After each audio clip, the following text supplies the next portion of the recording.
Is this thing on? Welcome back to Big Mouth and fancy seeing you here in June. I'm very welcome, my friends, and especially my enemies. Come in, sit down, no touching. I don't do the touching. Are you feeling charitable? Then smash the subscribe button and the like button, and please do follow me on Twitter at Movies TV Mad. And welcome to Tuesday's edition of the DC Daily, and we've got lots for you today. We have got a developing rumour about a Justice League Rebirth movie. That's a rumour from Jeremy Conrad. There's another rumour about a Constantine sequel starring Keanu Reeves, and Ray Fisher will not back down on his claims against Joss Whedon. He did an Instagram live, which was very, very telling, very, very honest, and it was amazing to watch. He is such an amazing guy, and we will talk about him in the final part of today's DC Daily. But first of all, let's see what Jeremy Conrad's got to say about this Justice League Rebirth rumour. Warner Brothers is in development on a Justice League Rebirth film by Jeremy Conrad. While fans are excited to see Zack Snyder's Justice League sometime in 2021 on HBO Max, Warner is looking forward to the future of the iconic team, and it appears that they have huge plans to bring the Super Friends back to the big screen.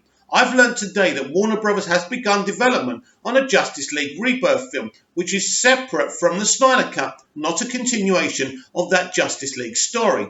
This movie is live action and is not animated. It's all very early, It's all very early, but it wouldn't be surprising at all if they were to approach someone like J.J. Abrams to direct, due to his overall deal at Warner Brothers, his stature and Bad Robot's involvement in other DC projects, and they might even be interested in someone like Christina Hodson to write it. He means Hodson. He couldn't even get her name right. What is it with journalists not getting DC creatives' names right lately? So he's just guessing here.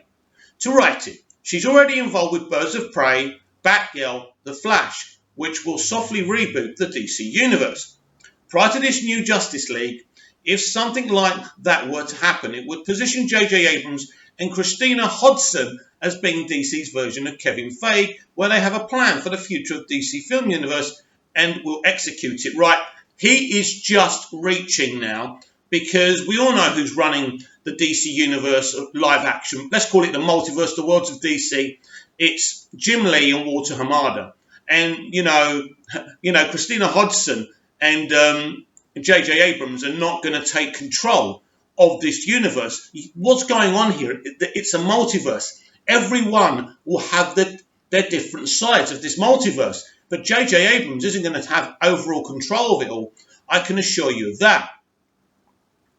There have been lots of previous rumours that WB would want J.J. Abrams to take a crack at Superman, and a Justice League movie is right up his big budget blockbuster alley. After conquering Star Trek and Star Wars, well, a lot of people won't say he conquered them.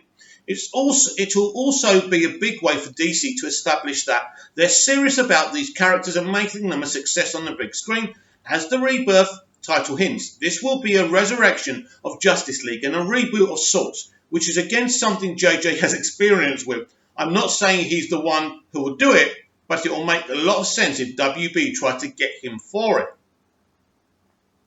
Obviously, this is going to be disappointing for one segment of the fan base who had hoped that Zack Snyder's Justice League on HBO Max would lead to a sequel to that and continuation of that storyline. But Warner putting a new separate Justice League into development means they are moving on to a new future for the DCEU, and it really does seem like they have a plan for it now. Oh dear, Jeremy. Oh dear, dear. I think you're showing your cards. This was actually a very exciting headline, and for 1 minute I thought this could be true. You see, Jeremy, again, you and your fellow bloggers are showing your ignorance and arrogance, because the fans know more than you. We have more access than you. It's no secret that a multiverse is being developed. A multiverse means different versions of different Earths, right? Arrowverse, Lucifer, the DCEU, other Earths that are going to be developed, right? Now, let's just say he's onto something here. It doesn't mean that Zack Snyder's Justice League won't get a season 2 and 3. it means Zack's got his little corner on HBO Max, and this will happen somewhere else. But unfortunately, as I said on his story, when he started talking about Christina Hodgson and J.J. Abrams running the whole of the DC live-action universe, as soon as he said that, he absolutely lost me, and he proved he's lying. Now, this is a man who's blocked me and blocked many DCEU Snyder fans because he can't handle any questions, because he's not a good guy and he's not a good journalist, and that's disappointing. But could this happen? Of course. I'm not saying Jeremy's onto something here. This is a hack piece to attack us. And when he started talking about us Snyder fans being disappointed, I'm thinking to myself, well, why? Why can't many different Justice Leagues coexist within the multiverse? In the comics they do. And this is what Jim Lee and Walter Hamada are going on. So I have no problem with a Justice League Rebirth movie happening. But what he's saying is that one means the other won't continue is absolute cobswallow. And you should ignore him. Don't react to him. He's trying to be smart. He's trying to be clever. And he's talking utter rot. I hope there is another Justice League movie. I hope there is a Rebirth movie. Because one thing's for sure, Zack Snyder's Justice League is going to have a lot more seasons. It's going to be developed. Zack's already hinted that his universe will continue. We're deep into that rabbit hole, I can assure you of that. But if they want to create another Justice League on another Earth, I'm absolutely up for that too. Now, rumour number 2.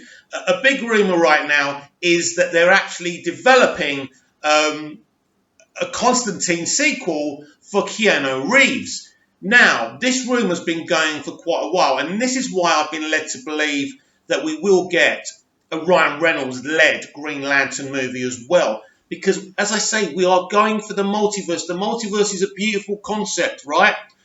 The strategy is perfect. It's magic. Because there's something for everyone. You like Keanu Reeves as Constantine? Good. Go and see his movie. Apparently it's going to be an HBO Max movie. We'll have to wait and see. You like Matt Ryan as Constantine? He's going nowhere. You've got to start understanding what all this means. And all this is going to be explained to you via the DC fandome, where there's a place for everyone's favourite thing, everyone's taste. And let's not forget the big news as well, that Stargirl will not be on DC Universe for Season 2. It will be exclusively on the CW, and fans are very concerned about that as well. I think the budget will be the same, and I'm not surprised the CW want it. It's a female-led project. It's right up their alley. I wouldn't worry about it too much. The multiverse is here, and there's a place for everyone, all fans. What was it that Jim Lee said when he was on stage a few months back before the Snyder Cut was announced?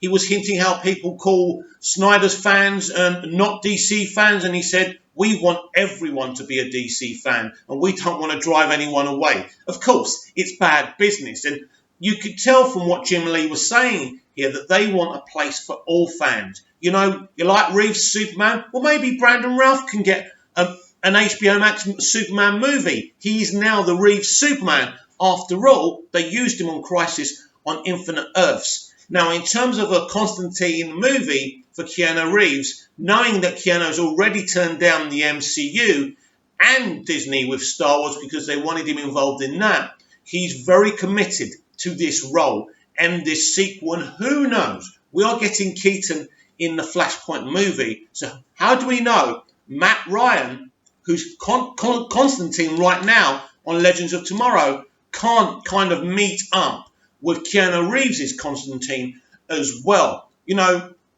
as I keep on saying, these are really, really exciting times for us. And just because one thing is developing, you know, it doesn't mean the other thing's not going to happen. Those days have gone now. Now, there's going to be a lot of clickbait articles like this. This is a hateful article, by the way, and there's not much to it. We don't know what the real plan is. We have to be patient. I say this every day. Take all these rumours with a pinch of salt. The DC fandom will explain all. Not only what's being developed, but this multiverse strategy will be explained by Jim Lee and Walter Hamada properly, so we can all understand. Because we get it. but the mainstream moviegoer and TV viewer won't get it. It's all going to be explained. It's all very excited. It's not complicated. It just has to be explained in layman's terms, and that excites me in a big, big way. And finally, we move on to Ray Fisher, who is undeterred in his action to prove Joss Whedon's abusive behaviour on the set of Justice League 2017 with all those reshoots. He just posted this, I think, about an hour ago. I am actually recording this on a Monday evening, but you will see this tomorrow. That's why it's a little bit dark here. Some things are more important than self-preservation. Accountability over entertainment. Wow, he's not leaving it alone. And also, I saw an Instagram live with him, and he seems very confident within time that all these things can be brought out to the limelight. He does admit he's still under an NDA. That was very, very interesting of him to say that. So he said he has to be careful how he does word these things. So he's being very, very careful at the moment. I don't believe that Ray Fisher is risking his career. I think that Ray Fisher has been given the go-ahead to talk about this. I think he's obviously got legal advice, and he's been told what he can and can't say. So this is a really, really clever young man, by the way. His confidence is interesting to me. It would kind of hint within time that Gal, Ben, and Ezra and Jason will all come out to corroborate what he's saying. So I think Joss Whedon is in a lot of trouble eventually, and it'll be interesting how this develops. The timing's interesting, of course, with all the hype of DC Fandome and Zack Snyder's Justice League. But I think, the industry, our industry, does have a lot of abusive sets. I can tell you that. This is not a one-off. This happens because when an actor signs a contract, it's an automatic NDA as well, right? A non-disclosure agreement. Now, if you've ever seen the film with Russell Crowe when he's working for a cigarette manufacturer and he quits and he decides to tell people what goes on within the tobacco industry, they even try and kill him. It's the Insider with him. Russell Crowe, I've got his name already, and Al Pacino. It is a really, really good film based on a true story. So a non-disclosure agreement is legally binding, and so you've got to be very, very careful. And what I'm trying to say to you is that actors are just tied up.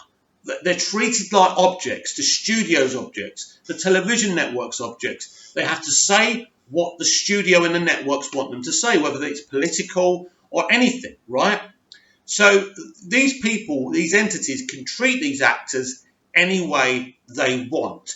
And I've spoken about what happened with Clayne Crawford on Lethal Weapon as well.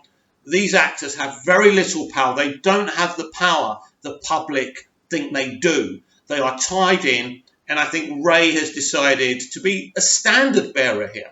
And I think this is a very, very important thing. And I think it comes at a crucial time within the industry that virtue signals a lot about Black Lives Matters, about, female empowerment and things like that. But do they actually mean it?